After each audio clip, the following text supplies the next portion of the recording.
Welcome to this video from the Macoy Publishing Library. I'm Steve McCall. Today we're taking a look at one of the most influential modern books on Freemasonry, The Craft and Its Symbols, by Alan E. Roberts, published by Macoy in 1974 and still going strong. A prolific writer, Alan E. Roberts was born in 1917 and served in the U.S. Navy and in World War II. He was a past master of Babcock Lodge number 322 in Highland Springs, Virginia, and during his Masonic career, he authored 25 books and hundreds of articles on the craft, including a regular column for both the Philathes magazine and for Northern Light. In The Craft and Its Symbols, Brother Roberts describes the symbolic meanings of the Masonic working tools, ceremonies, and other objects in a straightforward, easy-to-understand manner, spreading Masonic light on each of the degrees.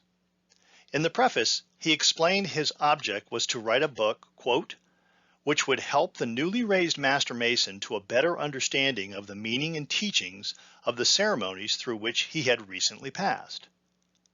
A book written simply without the profuse occult meanings, which too often only add to his already present confusion.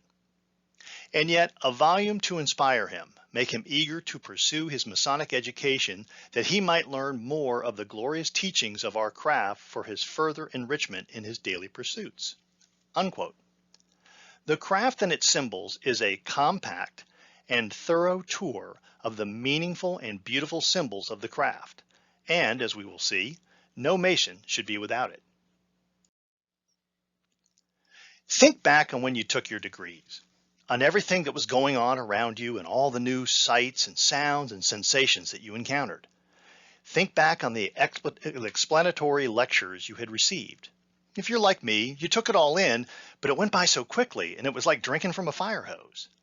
But even though we may have forgotten or misremembered some of the symbolism when we were first brought to light, The Craft and Its Symbols explains them in a crisp, coherent summaries perfect for the newly made Mason or the old past master. Harumph. In the first chapter, Brother Roberts reminds us that our most important duty as a Freemason is to learn. The craft uses allegory illustrated by symbols as the means to teach us its lessons.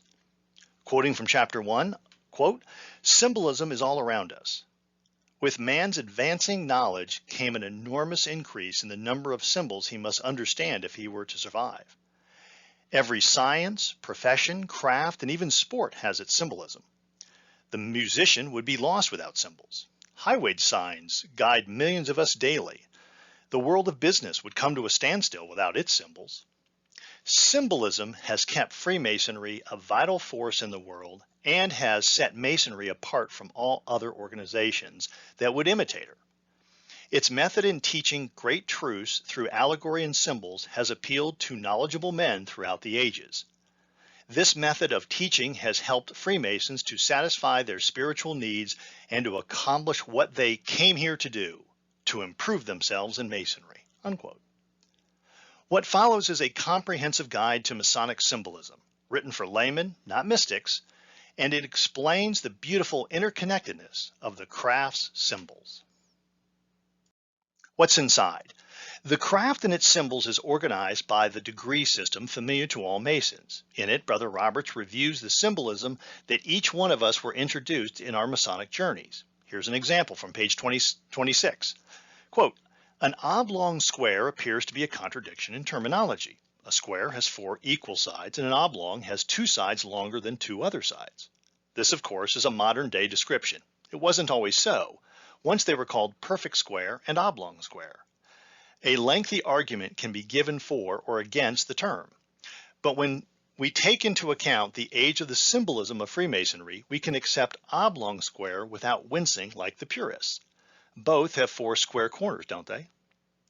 At the time of the building of King Solomon's temple, the world was thought to have been oblong. A Masonic lodge is a representation of the then known habitable globe. A lodge symbolizes the world. An oblong square symbolizes a lodge. Take away the oblong and a few lodges in the world can be termed a symbol of the world and few are square, but most are oblong. Unquote. Here's another example from page 51. Quote, you begin your symbolic journey to the middle chamber by climbing 3 steps. These were representative of the 3 stationed officers of the lodge, the worshipful master, senior, and junior wardens. This assured you that you were not traveling alone. You were being assisted by the craft everywhere. Then, 2, you had God with you. 3 is a symbol of deity. You have become a vital part of the mystic tie that is Freemasonry. Unquote.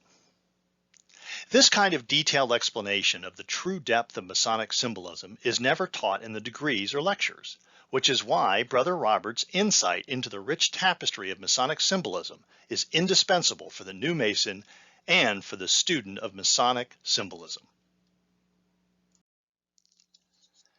Many Grand Lodges have used the craft and its symbols as the foundation for reading lists and suggested study guides. And many Masonic Top 10 lists feature Brother Robert's book as an essential reading for any new Mason. And although it was written in the 1970s, the craft and its symbols is as fresh and insightful today as it was when it was written many years ago. I hope you've enjoyed today's book highlight, and always stay on the level.